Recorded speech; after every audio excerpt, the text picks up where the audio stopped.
and allow yourself this hour to immerse yourself in being a rookie mode. Phil M. Jones, our special guest, is going to be joining us and sharing some really, really amazing tools and approaches to earn stronger relationships. And my biggest tip for each and every one of us is be present and fully immerse yourself in this next hour with Phil. Looks like you have it live streamed, Miss Elizabeth Riley. We can kick it off. I am live streamed. Okay, so the good news for y'all is you showed up early because it's not letting more people in. So we're going to live stream this into Workplace, and I will make sure that everybody knows to plug in there and ask questions there. All right, Renee, we have a very special guest. I'm super, super stoked about this. You want to share who our special guest is today? Phil M. Jones is a best-selling author of 7 business books and 1 amazing children's book, which if you haven't read it yet, highly recommend.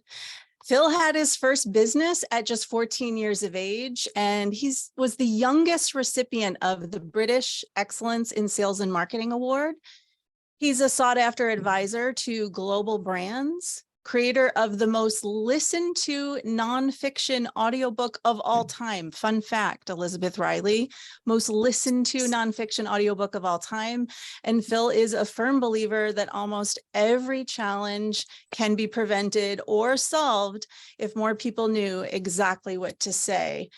Phil's joining eXp Family Tree today to help us make sure more of our conversations count. So Elizabeth Riley, Phil M. Jones, we are excited to welcome you. Hi, Phil. Good to be here. Good to be here. Thanks for inviting me on to be a part of this. This is a joy.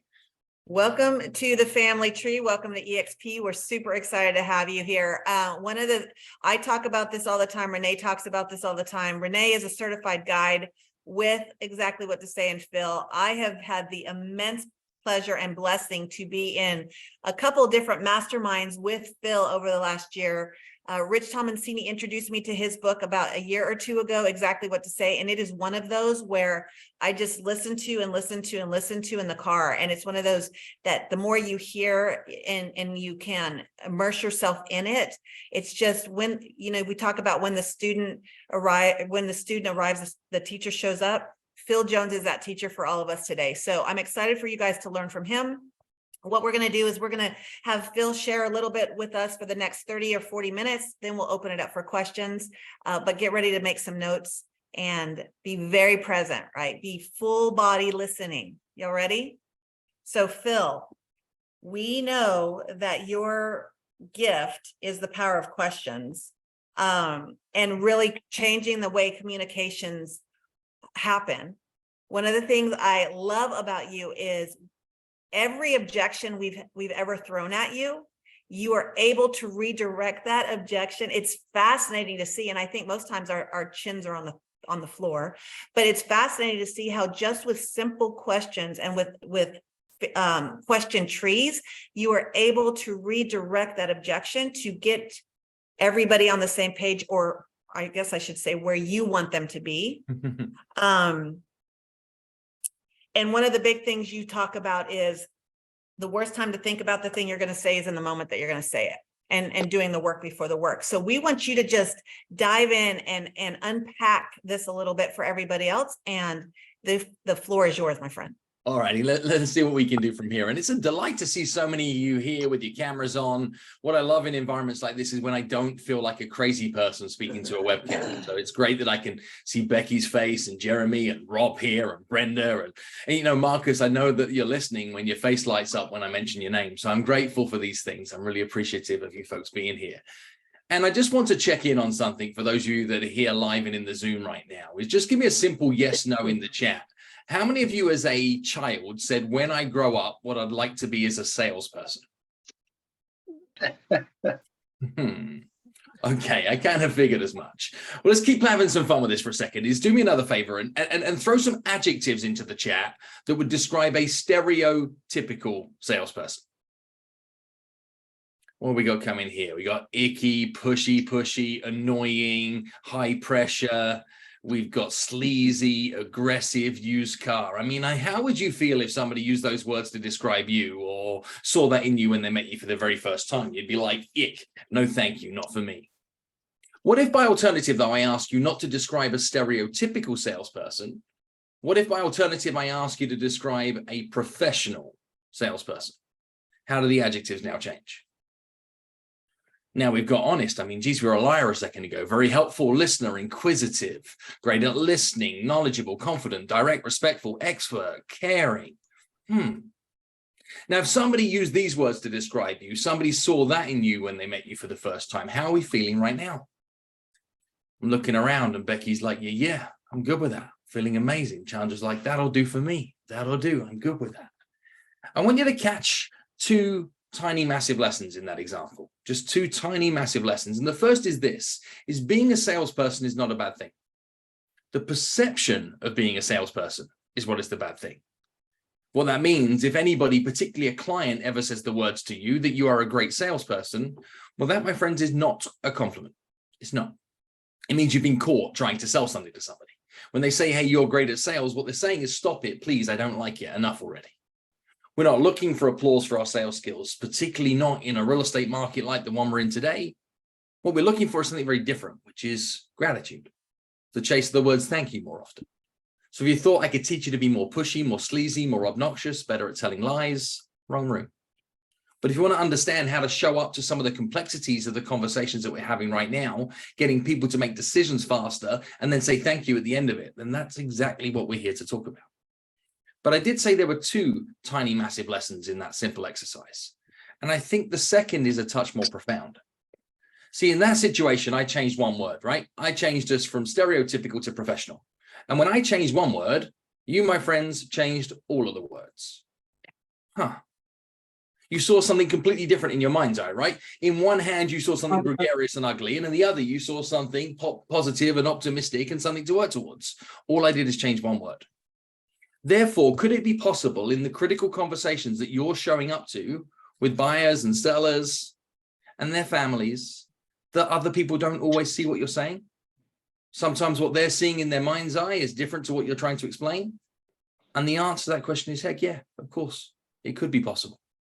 So today, in the short period of time that we're together, is rather than leaning into some of the sequences of words that live in exactly what to say for real estate or for exactly what to say, I thought what I'd do is I'd give you some of the information that doesn't live inside the book, some of the thinking frameworks that sit behind it to help you show up with more efficacy, really, in all of life's critical conversations. Whether this is you helping somebody to accept that they might need to go through a price adjustment, whether this is you talking to an existing real estate professional that you'd like to come across and work as part of your team, whether this is you having a conversation with, a teenager in your life and getting them to finally tidy their bedroom. I don't know what it is, but the thinking framework to be more influential in those moments is the same. Would it be useful if we walked through that today? This means yes. Sure would. Well, help me with this then just for a second. Can you folks see my screen just cut in half? Because what I'm going to do is I'm going to just go back to school here a little, and I'm going to prove to you how bad my handwriting is. And what I thought I'd share with you is what I see as the three critical ingredients to be more influential in any conversation. And all they really are is, one is a starting point of curiosity. Behind curiosity, we're looking for empathy. And following empathy is a large dose of courage. Now, there is nothing new in those three words. You've heard those three words before. I'm not expecting you to be like, wow, profound, until we start to unpack this a touch further, until you start to really think about how we can show up to conversations with more effectiveness. Let's take this curiosity piece and see what our alternative options are. See, if you don't show up to a conversation starting from a position of curiosity, what you're starting with by alternative is a position of certainty, a position of I know best, a position of I've got the answers. Ever found yourself in a conversation where the other person is that I know best type mentality before they've truly got to be able to understand? Does it help or hinder the progress? It almost always hinders because it creates friction. When they show up so sure of themselves without truly understanding the circumstances, your natural reaction is like, really now? Huh? I'll give you some examples in real estate where we get this stuff wrong. It's when we show up and throw up without true understanding of the other person's situations. It's, let me give you the 5,000 reasons why you should join my team. Let me explain to you why a downline rev share model is the greatest thing in the world and my life is so much better because. Let me share with you why, here's what's happening, Mr. Buyer, right now with the rates is that you should, marry the house and date the rate, and that now's the perfect time for everybody to be able to buy a house. What we're doing is creating friction, creating friction, creating friction. Because is your team the best team in the world to join? The answer is maybe, followed by depends. Is now the right time to buy a house? The answer is maybe, it depends. Is now the right time for somebody to sell? The answer is maybe, it depends, right? That's why experts are needed. And what makes somebody as an expert is not somebody who shows up and throws up their expertise. It's somebody who is brave enough to understand the other person's context. In every conversation, you, my friends, have content that you'd like to introduce, right? Content about your service offering, content about your remuneration plan, content about how you help the seller to be able to get the best price, content about how you can support a buyer with your market expertise. If you show up to a conversation with your content before you've earned their context, all you did is make a noisy situation noisier. So the early part of influence is always, and by always, I mean always, to do the work to understand their context. I've been training salespeople somewhere like my entire professional life, trained over 2 million professionals in over 800 different industries. Often get asked to explain what my definition of selling is. And to me, my dictionary definition of what selling is earning the right to make a recommendation. What that means is you should never, ever, ever, ever, ever, ever, ever, ever, ever, ever, ever invite somebody to take an action or do something unless you can say these words first. And the words you should look to say first are the words because of the fact that you said. Because of the fact that you said blank, blank, and blank, then for those reasons, what I'd recommend is blank, blank, and blank. I thought I'd share with you a quick story that has nothing to do with real estate that might help you just understand how strategic curiosity can really amplify your conversion rates in some of the critical areas of your business. One of the things that I did in a former life was help turn around broken retail stores for a big furniture retail group in the UK called DFS. These are stores that used to turn over £12 million a year and drop back to 7. I had to get them back to heyday figures remarkably quickly. What I couldn't do was drive more traffic. What I could do, though, is I could affect the average transaction value of the people that were coming through the stores, and I could affect the conversion rate of the people that were showing up. Everywhere we went, we got fantastic results. Where did it start? It started with bosses saying to me, Phil, can you help our teams do a better job of overcoming the objections when we're introducing our core profit drivers in the business? Now, in the furniture industry, core profit drivers was 1, fabric protection on couches, and 2, a little upholstered box, an ottoman, a footstool, something you could use to be able to use for storage or to put your feet up. More margin in those 2 things than there often was in the rest of the order. I'll tell you the result we achieved before I explain how we got there. We moved average transaction value in stores from around £800 per customer to over £1,500 per customer.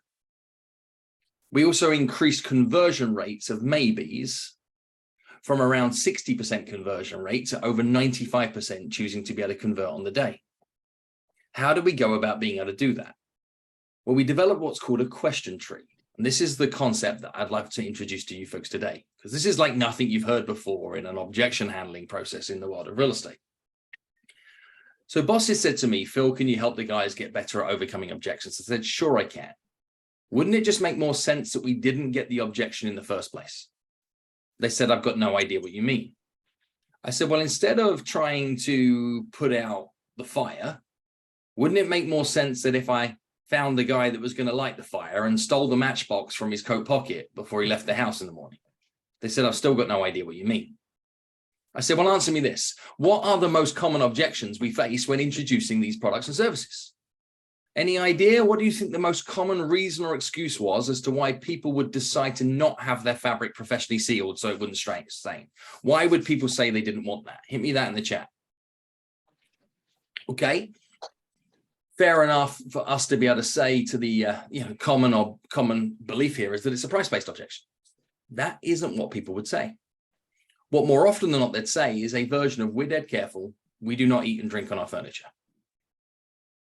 Having never been to their house and never seen their behaviors, could I say, well, of course you do, everybody does.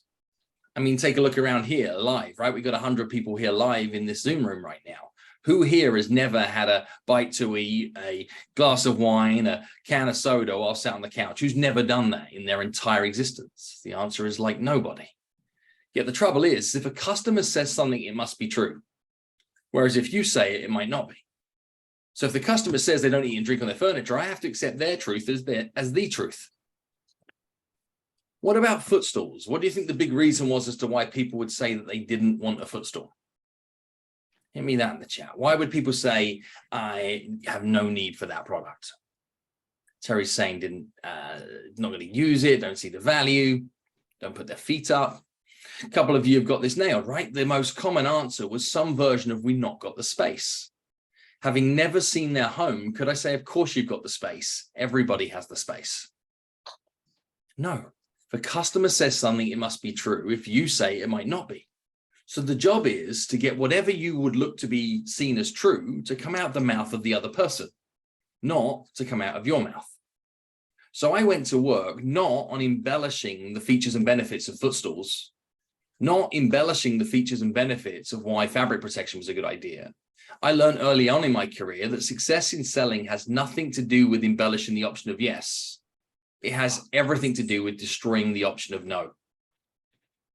See, right now, the biggest reason that you're not getting the growth in your career you'd like isn't the people that are saying, heck no, I never want to do business with you. It's the people saying, heck, maybe, kind of, possibly, perhaps. These are the people we're looking to try and influence. So what I started to do was to write my first question tree, and I'll share with you what a question tree looked like in the furniture industry, so we can perhaps jam a little later on what a question tree could look like in the world of real estate. And the first question I wrote was this, was apart from yourself, who will be using the furniture? People would say me, the wife, the kids, the dog. I'd follow it with a leading question whilst nodding. I'd say what? And a spot of entertaining. What did everybody say to the and a spot of entertaining question? People were like, sure, yeah. Like nobody admits to having no friends. I said, is this going in your best room or your everyday room? Do I mind which one they pick? Best room needs to continually look its best. Everyday room is going to take a hammering. I win both ways. I say, your last piece of furniture, how long did you keep that for? It didn't matter whether they said 3 years, 5 years, or 15 years. I'd follow with the same question. I'd say, I guess you're looking for this to last the same time or longer. What did everybody say? They said, yes, sure. So they told me they want it to last a long time. They've told me it's going in the everyday room or the best room. And they told me they're often entertaining. Am I in good shape to recommend fabric protection? Pretty good shape. Trouble is, I'm not a fan of good shape. I'm a fan of something slightly higher than that. I'm a fan of a thing called certainty. So I figured if I could write one more question, I could take one more step towards certainty. And I learned that if I preface a direct ask or a direct statement with the words, I bet you're a bit like me, I can get just about anybody to agree to just about anything, providing I'm reasonable. I bet you're a bit like me, get home from work, enjoy nothing more than pouring yourself a nice glass of red, sat down on the couch watching something on Netflix. Yeah, sure. I bet your household's just like mine, never finds time for a meal at the table as a family. Too often it's a tray on your lap in front of the box. You're like, yeah, that's reasonable. Even if not true, they'd still accept it's reasonable in that moment to avoid the confrontation and the conflict. They're like, yeah, that works. Still got this footstool to deal with, right? And I'm scared that they're going to say they haven't got the space. So I come straight for it. This best room of yours, how big is your room? And they tell me it's 5 by 11, it's 15 by 17, it's 32 by 23. Doesn't matter what they say. I say, wow, that's a fair size room. How big is a fair size room? Looks like a fair size, right? that label becomes helpful for me in terms of the future expectation of what we're looking for them to be able to believe. I say to them, you're buying a 3-seater couch and a 2-seater couch. How are you going to lay it out in the space? They try to tell me. I say, can you draw it for me? Put a piece of paper in front of them, put some crayons down. And what every human being on the planet would do is they'd make the room like giant and they'd make the furniture teeny. So as they're doing the diagram, they're creating me space. I'm like, this is cool. As they're doing the diagram, I'm asking further questions. I'm like, what do you do when you're entertaining for extra chairs? They say, well, we're pulling chairs through from the dining spaces. Some people are sat on the floor. Some people are sat on each other's laps. I'm like, wow, that kind of party. What I'd then do is I'd say, okay, so what do you do for extra storage? They say, we've never got enough room for that. Am I in good shape to recommend a footstool? Pretty good shape, right? Trouble is, I'm not a fan of good shape. I'm a fan of something slightly higher than that. I'm a fan of a thing called certainty. And I learned that if I just ask one more question, I can collect another piece of evidence that gives me a stronger recommendation. Probably one of the best questions that I learned to be able to craft, still very few people understand how good it was. The question I wrote was, particularly bearing in mind this was in the United Kingdom, almost everybody celebrated Christmas in some way, shape, or form. And the question that I would ask was, Christmas time, where does the tree go? Why was that question useful for me? Because I just found the home for the footstool for 11 months of the year, didn't I? Here's what it allowed me to be able to say. It allowed me to be able to say, because of the fact that you said, that you're often entertaining and you want this to last a long time, for that reason, we'd recommend that you have your fabric professionally sealed at the factory. That way, when you spill something on it, it won't stain, it will lift straight off. Oh, and remember the fact that you said that when you're entertaining, you often struggle for extra chairs. What most people do is they grab themselves a footstool. Can use it as an extra chair, can also use it for storage. And if you're wondering where it sits underneath your feet. Try and tell me you've not got space. Try and tell me you don't eat and drink on your furniture. Bordering on impossible. I'll share with you the kind of outcomes that this achieved for us. His fabric protection was running at around 60% before we started the question trees. Where did it rise to? Hit me with a guess in the chat. What do we think?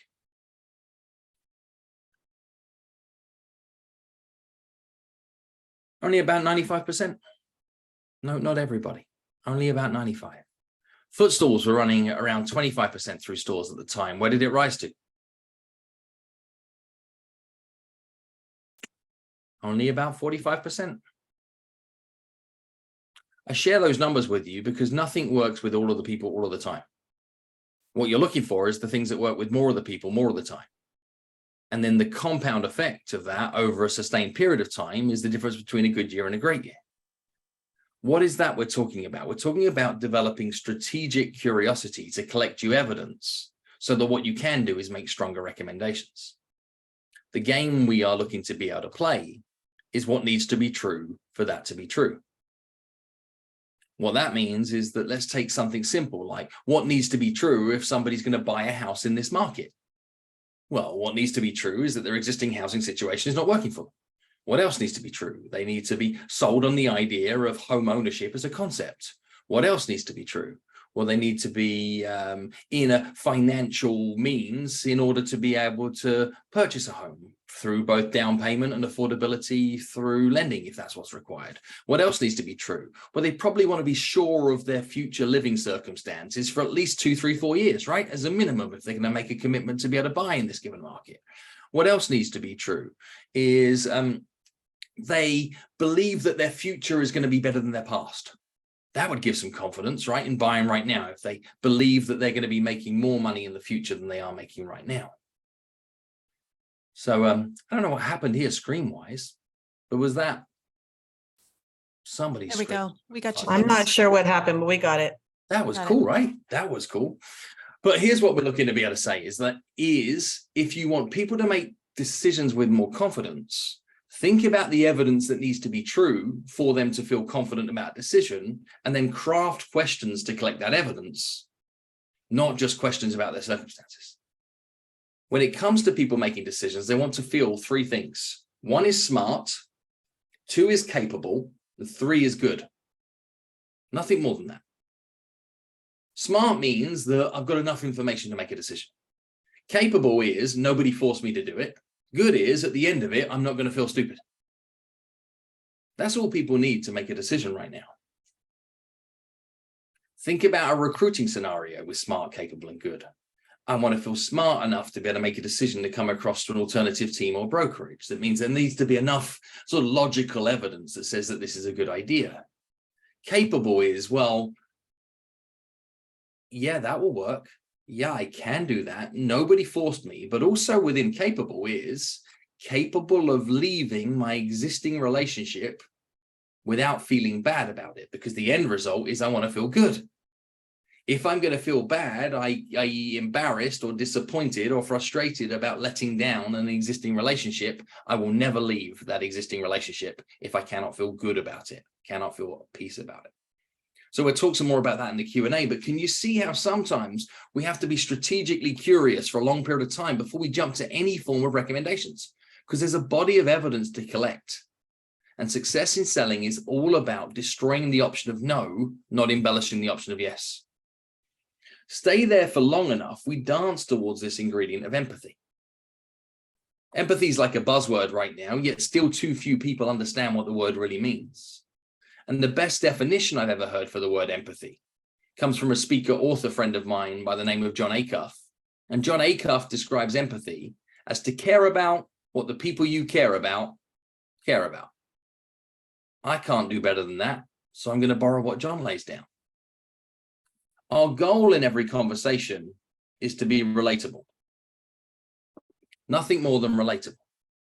There's a button inside the mind of every decision maker on the planet. It's a button that I call the show me that you know me button. The second you trigger the show me that you know me button, no longer is it you versus them, it's you and them versus it. If you could find some form of common enemy that sits outside of the transaction, outside of the decision, then now what you can do is ride towards that outcome together. Let's take this very simple in a real estate transaction point of view. Do you know that nobody wants to buy a house, right? Nobody. They want to buy a house because nobody wants to sell a house. They want to sell a house because. If you do not know the because, you are not being empathetic. If you are talking about the value of the house or the market, you are not being empathetic. You are in the business of changing circumstances if you are not aware of the circumstances that are changing and how your work impacts those changing circumstances. You are not being empathetic. Also be aware of the least influential word on the planet. Would you like to know the least influential word on the planet? It is the word I.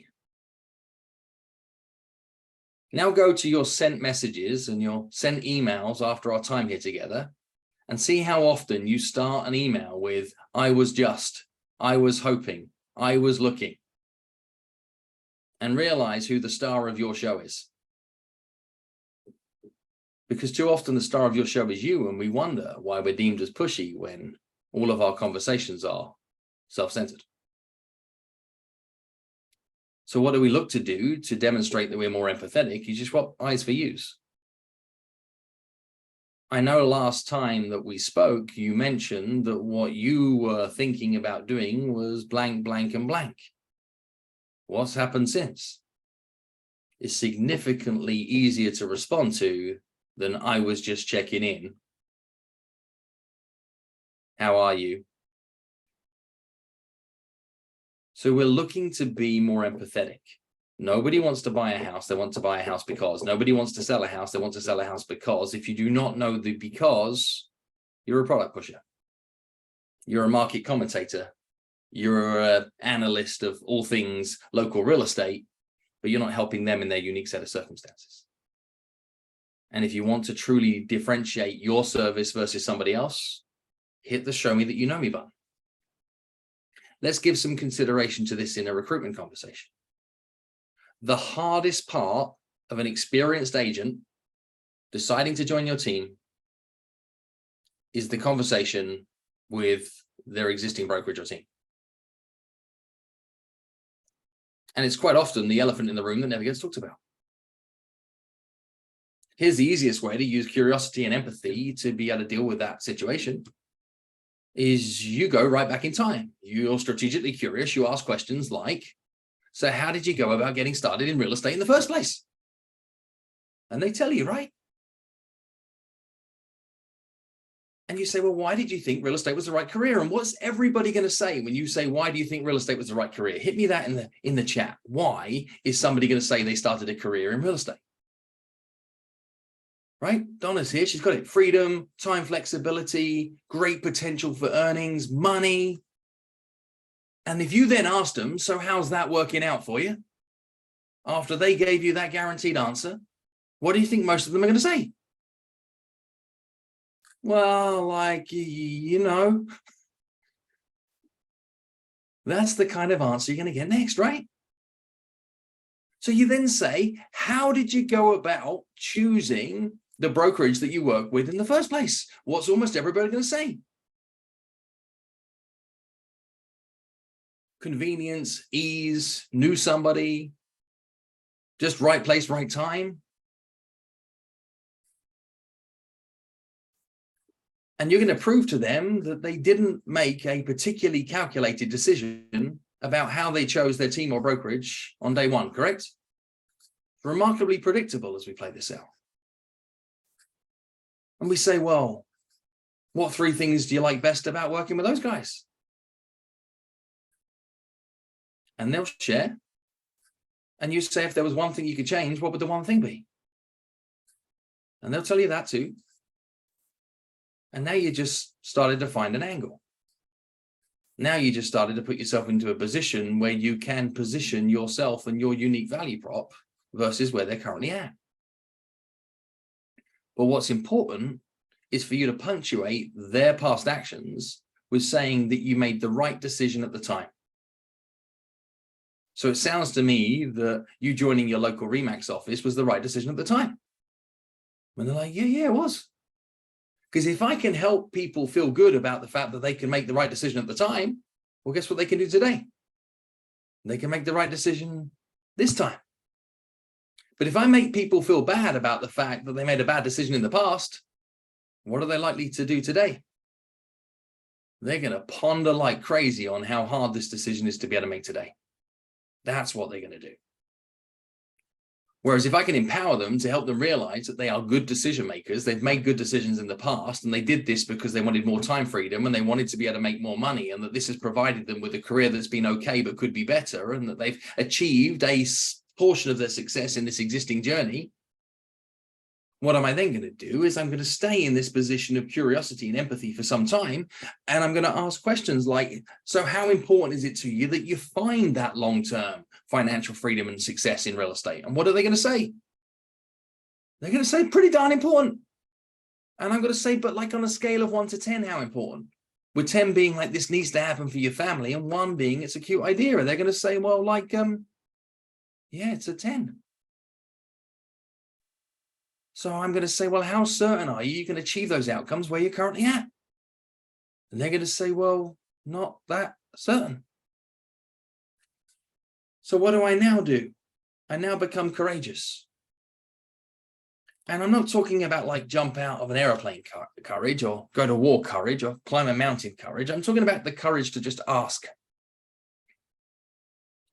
Because if you don't ask, you don't get, you don't receive, you don't know. Our success is in direct correlation to the quantity of quality asks that we make in our life. But if you run out just asking for the things that you want too often, too early, you're pushy, you're obnoxious, you're self-serving. But if you do the work to be curious enough to understand their context, to be empathetic, to be truly relatable, and then you're courageous enough to be able to ask people to take action, well, now what we can do is drive action and results. So how would I be courageous at this given point? Well, what would I be doing? I'd be asking really bold, courageous questions that are as simple as, well, what do you understand about how people are winning with eXp right now? What are they going to say? They're either going to do your job for you, or they're going to say, not much. You're going to say, well, would it help if I walked you through an alternative option that could perhaps be a better fit for you based on where you're currently at with your career? And they're going to say, would you, please? And they're going to invite you to deliver a powerful presentation about how collaborating and being part of your family could drive increased results. So you don't have to EXP all over people. So what you can do by alternative is that you can be pulley and not pushy for the right people. But is your model a good model for somebody who wants to hang up in the world of real estate in the next 6 months? Probably not. Is your business a good idea for somebody to go through significant amounts of change if they only really want to do 1 to 2 transactions a year, and that their current broker is the best man at their wedding and the godfather to their kids, and that they are, the best of friends that hang out every weekend? Is that the hill you want to die on? Or would it be better to be able to point your efforts elsewhere? The point is when you're strategically curious for long enough, when you're empathetic enough to be able to understand somebody's unique situation, you only present to people that fit your criteria of wanting to be the people that you want to work with. And this is the type of business that if you don't spend your time hanging out with the people you want to hang out with, it gets pretty exhausting pretty quickly. And you do get to choose your customers and your business partners. So my invitation to all of you really is, coming into every conversation, how do you stay curious for long enough to understand somebody else's context, to then demonstrate empathy to be relatable, hit the show me that you know me button, and then have the courage to invite other people to make big, bold actions? And that is a never-ending triangle. The mistake I make in that contextual model, though, is this is an equilateral triangle, right? All 3 sides are the same length, which presents the assumption that you spend 1/3 of your time being curious, and 1/3 of your time being empathetic, and 1/3 of your time being courageous. Don't work like that in the real world. More often than not, it's like a acute angled, right angle triangle, right? Where you're strategically curious for a long period of time, and then that drops down to be a point of empathy. And then you've got this courageous journey back towards your next step. And then when you get them back towards their next step, what do you now need to do? You need a goal set and plan and lead them. So you're curious about their objectives, their goals, their ambition. Now you demonstrate empathy because you know their why behind their what. And what you're then doing is you're courageously inviting them to take new actions and adopt new behaviors to drive new results. And then they achieve those results. And what do? We do the same again. Rinse, repeat, rinse, repeat, rinse, repeat. So is that model helpful to you folks when we're thinking about the kind of conversations we're going into? Because it's also safe. It allows you to be able to say things like, because of the fact that you said that you're committed to a long-term success in real estate, and that your existing brokerage has provided you great support up until this point, but doesn't give you the foresight towards believing that you've got the growth to be able to lean into, and that you feel like you're missing out on blank, blank, and blank. For those reasons, what I'd love to invite you to is I'd love to invite you to one of our team meetings so you can just see how things work by alternative. I'm like, you do that for me? You're like, yeah, sure. And then bring them on a journey. What we're trying to be able to do when you have something that's shiny and valuable is to say, come with me, not look at me. And if people are happy to follow your lead, then they're happy to follow the decision you're asking them to make. If you're trying to tell them you're more attractive than their existing scenario, then they'll double down and tell you how pretty their existing relationship is. And you find yourself in what I call a my dad's better than your dad argument. Ever find that with a broker to broker discussion of who's got the best opportunity? Instead, what we're looking to be able to do is to show massive interest into the other people. So Renee, Elizabeth, I don't know if that gave some of the insights we were looking for based on today's discussion, but I thought it'd be nice to share some information that isn't in the book and some thinking framework behind it. And hopefully when you read exactly what to say or exactly what to say for real estate, and that you dig in a little deeper, is you'll start to realize that what the words are tools to allow you to be more strategically curious. Or the preface to a sequence of words is an example of demonstrating that you have empathy. Or the preface to a big ask is allowing you to be courageous to invite somebody to take action with a little less friction than you would have been with your normal or your existing set of word tracks. Bill, it's so impactful. And I noticed that Becky in chat dropped in when you were referring to the show me that we know me button. Yeah. Becky said that hits hard. And we're service providers in the real estate industry. I mean, even with eXp Realty, service is one of our core values.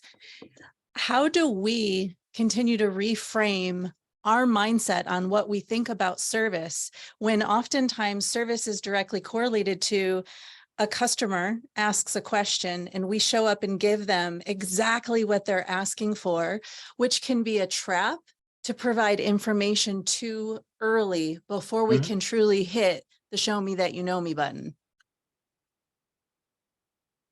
It's kind of ironic actually here, because you're asking me a direct question, asking for a direct answer, and my direct answer is to not give a direct answer.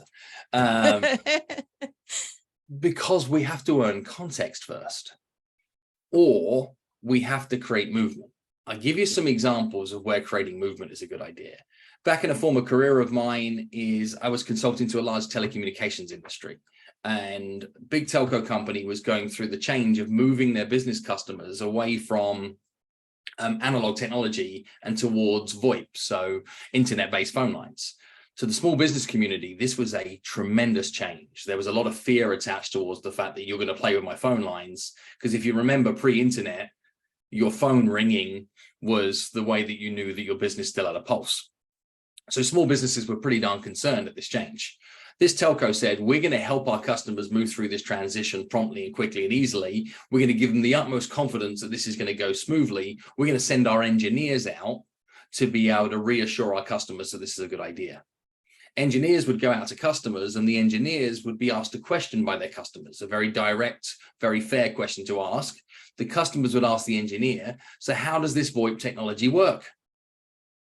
Engineer thinks, I've waited my whole life for somebody to ask me this question.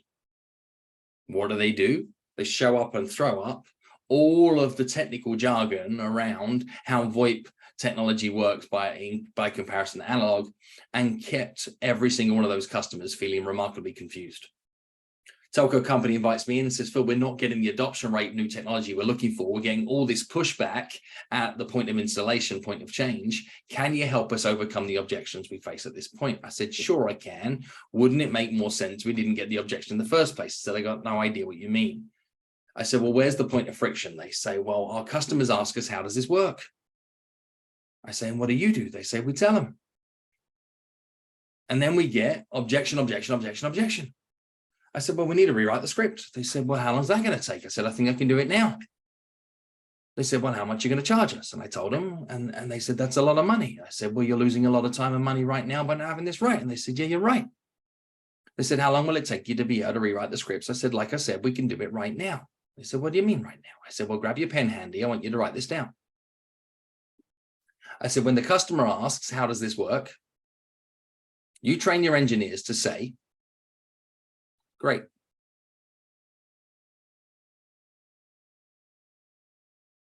Now that was the complete answer. That was the full script. Now with hundreds of engineers going across an entire country, receiving the question, how does this work? And then delivering the answer, great. Do you know what most customers said to the answer, great? So that'll do for me. I'm good with that. No further friction required. So sometimes what I'm saying is a short, precise answer is enough information for people to make a decision to be able to move forward. So when somebody says to you, is now a good time to sell? You say, sure. That could be a complete answer. Hey, is now a good time to buy? Yeah, sure. Not, here's 1,000 reasons why, that creates confusion and chaos, unless they ask for more. The job is to give enough information to make a decision. What many of us do is give too much information, and it makes us sales prevention officers. That's what we end up doing. Furthering on to Renee's question, though, is if there is a time where people are looking further clarification, you demonstrate your expertise not by what you know, but by what you know about them. Which means that before you ever jump to a conclusion, a great habit or behavior is to ask 3 more questions to check you're as sure as you thought you were sure. That way, they reach certainty before you offer certainty, which means you're in agreement. If you offer certainty of your opinion for what somebody else should do before they got there themselves, you'll almost always live in friction. So let them get to the position of certainty first, which often means, without being evasive, asking, tell me more based questions without using the words tell me. So if you're looking to garner more context for a scenario, swap your tell me statements for help me statements.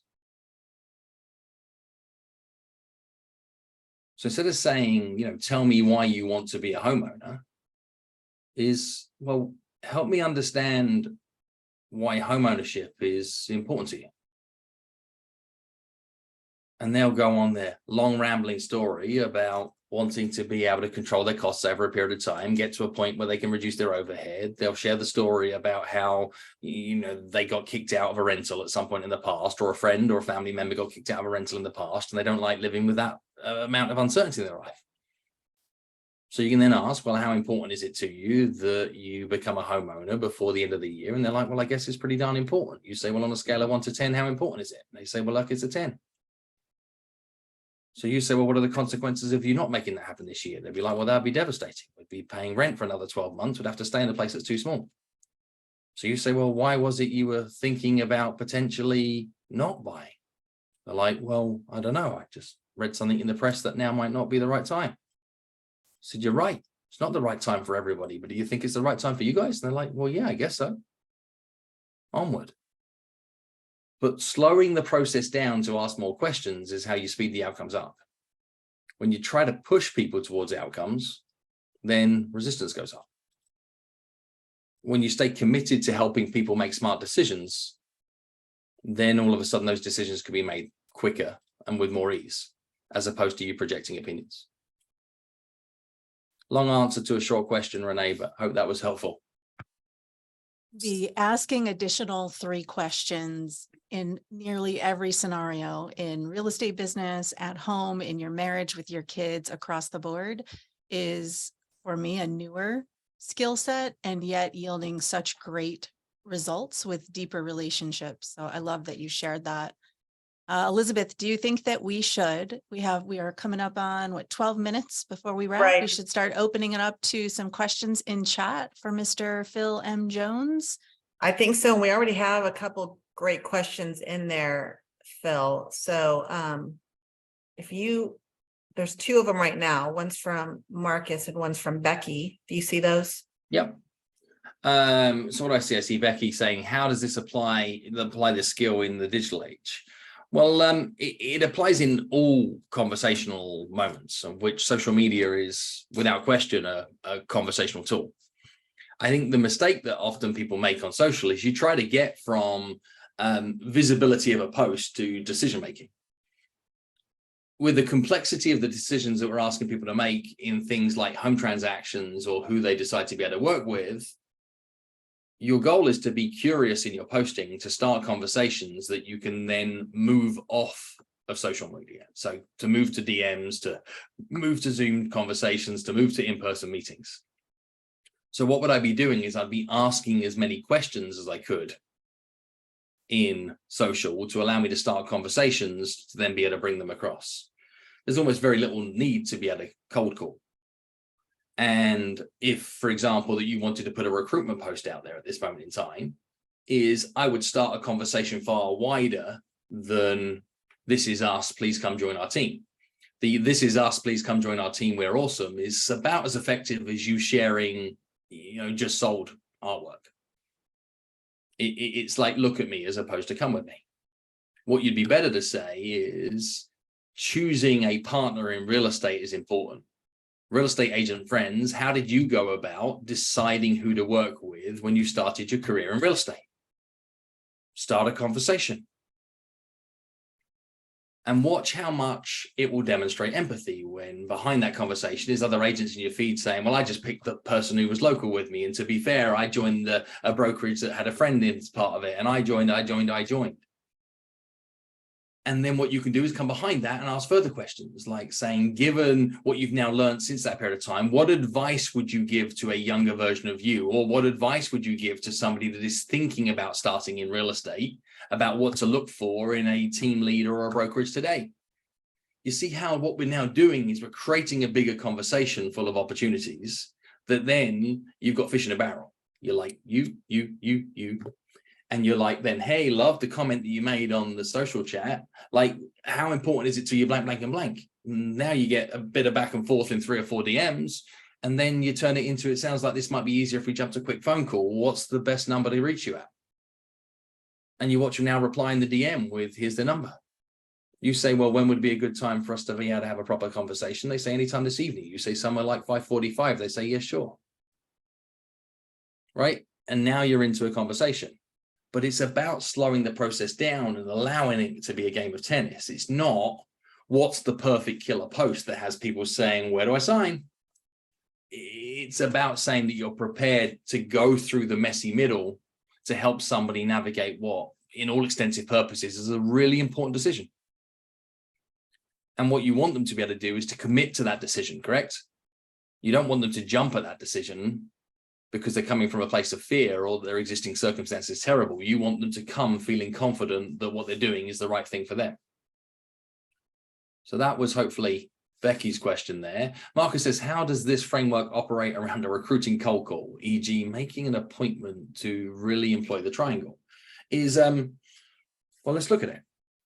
Firstly, it's highly unlikely that you're going to straight up just cold call an existing agent and tell them that what they're existing doing right now is a bad idea and that life would be better with you, right? Like that's like trying to hit on somebody that's actively married and telling them that their spouse is an arsehole and that they should come and hang out with you instead, right? That's really what an outbound recruiting cold call could potentially end up looking like.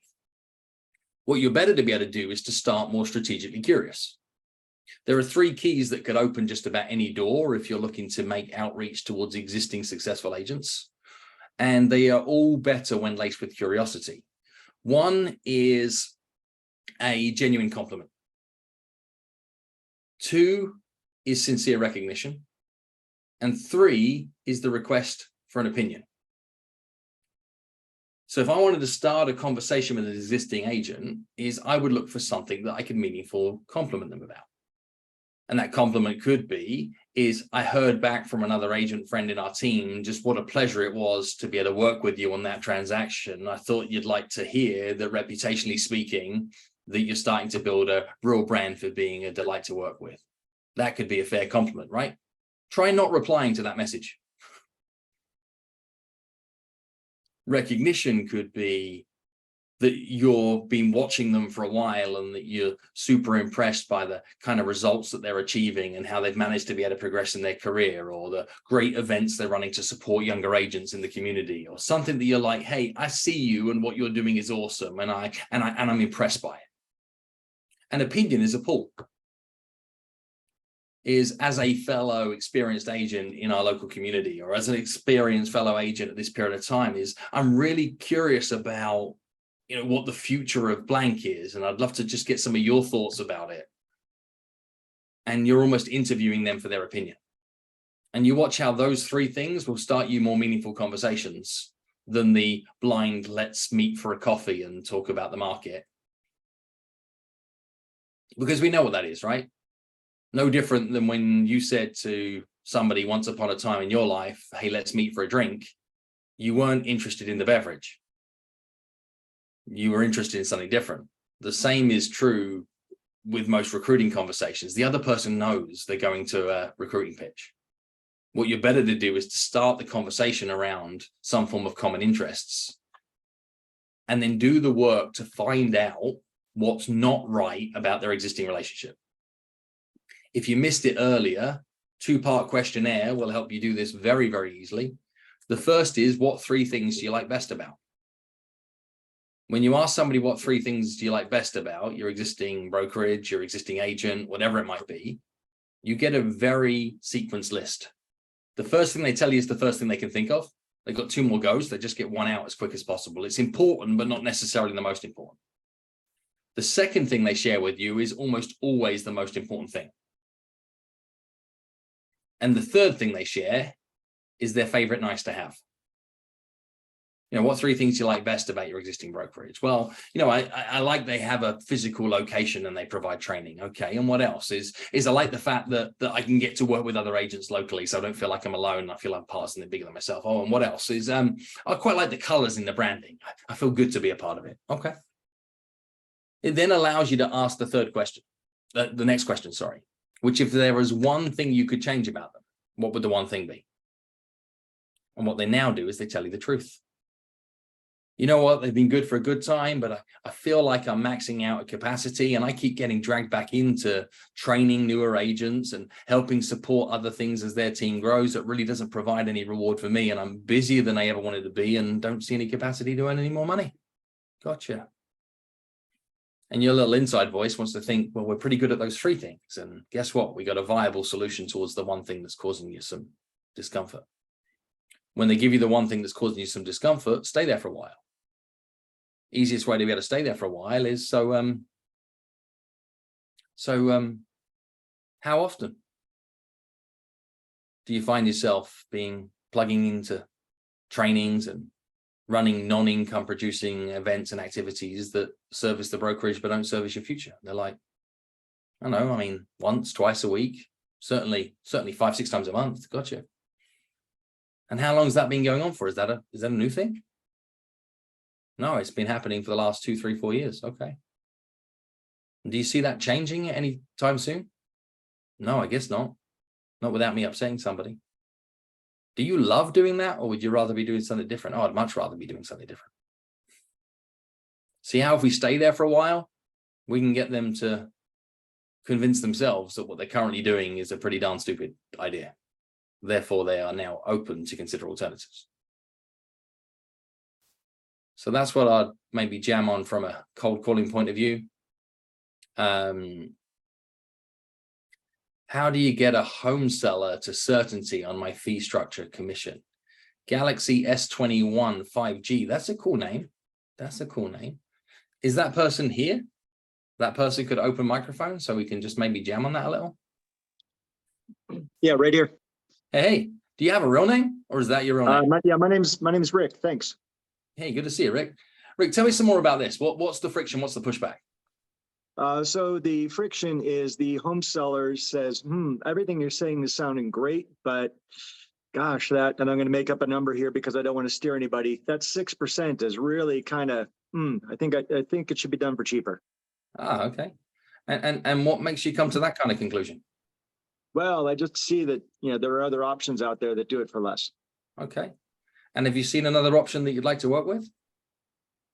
Not yet. No, the other people that I've been talking to just are really not responsive, and they're holding bad open houses. And when I went to their open house, actually, they didn't even talk to me. Okay. So you're not considering any of those inferior options? Well, I'm still going to be interviewing around trying to find one of those options that'll work for me. Okay. Now answer me this. Do you want to sell your house cheaply, or would you like to sell it right? Sell it right. Okay. And is there anything about what we've presented to you that doesn't demonstrate that this is a professional operation providing a professional service that could deliver professional results? Yeah, you've done a very good job. Okay. And how important is it to you that you sell your home for the maximum money and that the process is as seamless as possible? I'd say it's very important. Okay. And yeah, but like on a scale of 1 to 10, with 10 being like it needs to happen and 1 being that you're kind of interested. 9 or 10. Okay. And what are the potential consequences of you hiring a discount agent as opposed to working with a professional? Well, I suppose I might not get the price I want. Okay. And what else? Might not get the service. Okay. And do you want the price and the service? Yeah, those are very important to me. Okay. And do you also want somebody that is strong enough to stand up to holding a fee? Yeah, but I'm still, that's 6%. Okay. So have you seen somebody that is offering a lower price that still appears to offer some form of a professional service? Not yet, no. Okay. So we're looking for a miracle. Suppose so. Now I'm here right now. You're here right now. I want to sell your house and you want to sell your house, correct? Correct. And we're keen to be able to get this moving as quick as possible. Yeah, and we're going to be done with all the renovations in about a week or two. Okay.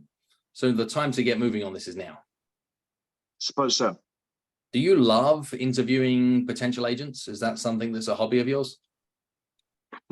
Great question. No. Gotcha. Okay. So we could just get to work on this right now. But what I'm hearing from you is that you're just looking for the best possible deal. You want to be able to drive a hard bargain and to do the best you can to know that you're getting the best deal you could get from me. Sure. Cool. So I'll tell you what I can do for you is, given the fact that you're going to make a quick decision on this right now, given the fact that we've got capacity to be able to really promote your home properly right now, then what we'll do for you is we're going to provide you the very best A-team on your open house support. You're going to get a level of marketing support on this home that we would normally only reserve for those that are a slightly premier level, and that you're going to have my personal attention all the way throughout to make sure that every question, every step up along the way is something you've got my personal support for. Does that sound fair? Love it. Thank you so much. That was great. We can play these all day long. He makes it easy, doesn't he? Phil, we're at the top of the hour. I know your time is precious, especially because this is a personal day that you took time out to spend with us. And Renee and I are incredibly grateful. This is, and we've been exposed to you for quite some time now, and I'm still always learning and I'm still always taking it in. So thank you, thank you, thank you. We are going to send out your link. For those of y'all that want more of Phil, what would you say? Obviously, you have your books available on Audible. I listen to it all the time, and Amazon. We're going to send these links in Workplace. Phil, you have events that are coming up as well. Is there anything you want to share that we want to make sure that they're aware of coming Yeah, soon? I mean, what I would say is if you have team and you want books, make sure you come through us direct and you can get some bulk discounts and you can help with a little video plug, etc., etc. So we love to know that's you. So come via philmjones.com. I put my Instagram up on screen there too. So if there's questions that you want to ask of me, come follow on Insta, come ask me questions there. That's the one platform that I show up personally on. And we do some certification events. So Renee's here as one of our certified guides. We have a team of certified guides that run full experiences going deep on the curriculum of exactly what to say. And I host a couple of those personally in New York City every single year. So I run 4 small group masterminds, which is where Elizabeth and I have met twice with her, and then with Wes coming back as well. So if you'd like to know more about how you could join any of those small group masterminds, then again, shoot me a note on Insta. I'll share with you those links, etc. there directly. They are small groups, 16 people. So I think I have 2 spaces left in November, a couple of spots left for February and April, and that's possibly all we're going to do over the next 12 months. They're pretty impactful, y'all. It's definitely a game changer. So Phil, we appreciate you so much. Thank you. My pleasure. Thank you so much. Renee, any parting words? I would say everyone go out and also follow Exactly What to Say on Instagram. Yeah. There's lots of great content from all of the guides and Phil. And thank you, Phil, so much for sharing time with us. Get the book, everybody. Keep it with you. This is in our bag at all time. It is a perfect size and it becomes a great resource for your business. So thank you, Phil M. Jones. We appreciate you so much. Hey, my pleasure. My pleasure. Thanks all for playing along today. Appreciate you all. Have a great rest. Y'all have an you. amazing weekend. eXp Phil. Family Tree. Thank you, Renee. Thank you.